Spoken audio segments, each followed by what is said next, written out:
రేవంత్ సర్కార్ తీరుపై మాజీ ఎమ్మెల్యే గాదరి కిషోర్ మండిపడ్డారు. మోసపూరిత హామీలతో అధికారంలోకి వచ్చిన రేవంత్ సర్కార్ ప్రజలను విద్యార్థులను మోసం చేసిందని ఆగ్రహం వ్యక్తం చేశారు. కాంగ్రెస్ హామీలపై ప్రశ్నించిన విద్యార్థులను పోలీసులు అక్రమంగా అరెస్ట్ చేస్తున్నారని నిప్పులు చెరిగారు. బీఆర్ఎస్వీ ఆధ్వర్యంలో కాంగ్రెస్ మోసాలను ఎండగడతామన్నారు. రాబోయే రోజుల్లో కాంగ్రెస్ కు విద్యార్థులే తగిన గుణపాఠం చెబుతారని హెచ్చరించిన మాజీ ఎమ్మెల్యే గాదరి కిషోర్తో మా ప్రతినిధి యాసర్ ఫేస్ టు ఫేస్. రాష్ట్ర స్థాయి విద్యార్థి సదస్సు జరగనుంది. ఇందుకు సంబంధించి రాష్ట్ర వ్యాప్తంగా విద్యార్థి నేతలు భారీగా తరలివచ్చారు. ఇదే అంశానికి సంబంధించి మనతో మాట్లాడడానికి తుంగతుర్తి మాజీ ఎమ్మెల్యే గాదరి కిషోర్ గారు వారితో మాట్లాడారు. సార్ చెప్పండి, ఈ సమావేశం ఎలా ఉండబోతుంది?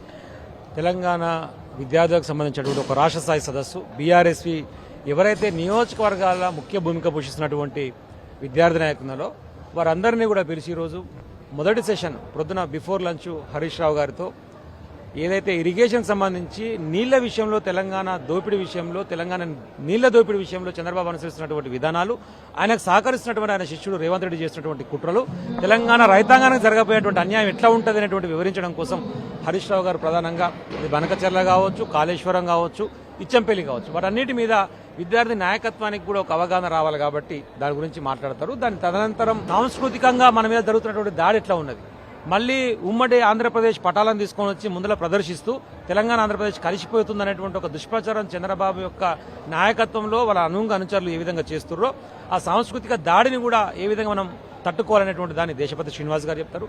రాజకీయంగా ఈ మధ్య కాలం జరిగినటువంటి పరిణామాలు ఏ విధంగా ఉన్నాయి, మన మీద జరుగుతున్నటువంటి దాడి ఎట్లా ఉన్నది, మన మీద మీడియా వాళ్ళు చేస్తున్నటువంటి ఒక కుట్ర ఏదా ఉన్నది, మన పర్సనల్ క్యారెక్టర్ని అసాసినేట్ చేసే విధంగా ఎట్లా చేస్తున్నారు, వాటన్నింటినీ వివరిస్తూ ప్రస్తుత రాజకీయ పరిస్థితుల మీద జగదీష్ రెడ్డి గారు మాట్లాడతారు. దాని తర్వాత కేటీఆర్ గారు పూర్తి స్థాయిలో విద్యార్థి ఉద్యమం ఏ దిశగా ఏ దిక్సూచిని తీసుకొని ముందుకు సాగాల్సిన అవసరం ఉన్నది, మనం ఏ విధంగా చైతన్యవంతులుగా ముందుకు పోయి ఈ ప్రభుత్వం కుట్రలను ఛేదించి తెలంగాణ విద్యార్థి లోకానికి కానీ తెలంగాణ రైతాంగానికి మహిళలకు తెలంగాణ ప్రజలకు లాభం జరిగే విధంగా మన ఉద్యమాలు ఏ విధంగా ఉండాలనేటువంటి విషయం పట్ల కేటీఆర్ గారు స్పష్టం చేస్తారు. ఇది అవసరం ఉన్నటువంటి పరిస్థితి.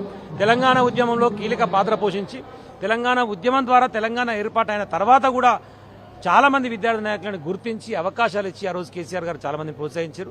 దాంట్లో ఎమ్మెల్యేలు అయ్యారు, ఎంపీలు అయ్యారు, కార్పొరేషన్ చైర్పర్సన్స్ అయ్యారు, కమిషన్ మెంబర్స్ అయ్యారు, కమిషన్ చైర్పర్సన్. ఇవన్నింటినీ కూడా ఒకసారి మళ్లీ విద్యార్థి లోకానికి గుర్తు చేస్తూ విద్యార్థులు అనేటువంటిది ఉద్యమాలలో కీలకంగా ఉండాలి, ఎక్కడ అన్యాయం జరిగినా ప్రశ్నించాలి. కేసీఆర్ గారు కేటీఆర్ గారి నాయకత్వంలో ప్రశ్నిస్తున్నటువంటి ప్రధాన ప్రతిపక్ష పాత్ర పోషిస్తున్నటువంటి పార్టీకి అండగా నిలబడాలి. ఈ విషయాన్ని గ్రౌండ్ స్థాయిలో తీసుకుపోవాలంటే కూడా మనం అందరం కూడా ఫస్ట్ మనం అవగాహన కలిగి ఉండాలి. కాబట్టే ఈరోజు రాష్ట్ర స్థాయి విద్యార్థులకు సంబంధించినటువంటి ఒక సదస్సును ఏర్పాటు చేయడం జరిగింది. దీని తదనంతరం కూడా జిల్లాల వారీగా అవకాశం ఉంటే ఉమ్మడి జిల్లాల లేకపోతే కొత్తగా ఏర్పడినటువంటి జిల్లాల వారీగానైనా బీఆర్ఎస్పీకి సంబంధించినటువంటి సదస్సులు వీలు ఇసుకపై పెట్టి మళ్ళీ అక్కడ కూడా వక్తలను పిలిచి ఇంకా గ్రౌండ్ స్థాయి వరకు పోయి ప్రధానంగా నీళ్ల దోపిడీ బనకచెర్ల ద్వారా గోదావరి జిల్లాను తరలించకపోయేటువంటి కుట్ర ఏదైతే జరుగుతూ ఉన్నదో దాన్ని అరికట్టడం కోసం ఎడ్యుకేట్ చేయడం కోసం గ్రౌండ్ స్థాయి వరకు ఉద్యమాలు చేస్తూనే ఉంటాం. అది ఏ సందర్భమైనా సరే తెలంగాణ రాష్ట్రానికి అన్యాయం జరిగేటువంటి విషయంలో స్పష్టమైనటువంటి వైఖరితో విద్యార్థి లోకం గర్జిస్తుంది. ఈరోజు రేవంత్ రెడ్డి పాలనలో ప్రశ్నిస్తే అక్రమ కేసులు పెడుతున్నారు, దాని విద్యార్థి లోకం ఎలా చూడవు? ప్రశ్నిస్తే అక్రమ కేసులు, కనీసం సోషల్ మీడియాలో మాట్లాడితే అక్రమ కేసులు, ధర్నాలు చేస్తే అక్రమ కేసులు, ఒక వ్యక్తి యొక్క ఆయన ప్రశ్నిస్తున్నటువంటి ప్రశ్నలకు జవాబు చెప్పేటువంటి అవకాశం లేనప్పుడు, బిత్తరబోతున్నటువంటి పరిస్థితి ఉన్నప్పుడు ఏ విధంగానైనా పర్సనల్గా వ్యక్తిగతమైనటువంటి దూషణలకు పాల్పడి క్యారెక్టర్ అసాసినేట్ చేసే ప్రయత్నం చేస్తారు. తెలంగాణ ఉద్యమంలో కూడా కేసీఆర్ గారి మీద అదే దాడి జరిగింది. ఇప్పుడు జరుగుతున్నటువంటి పరిస్థితుల్లో కూడా కేటీఆర్ గారి మీద కూడా అదే దాడి జరుగుతూ ఉన్నది.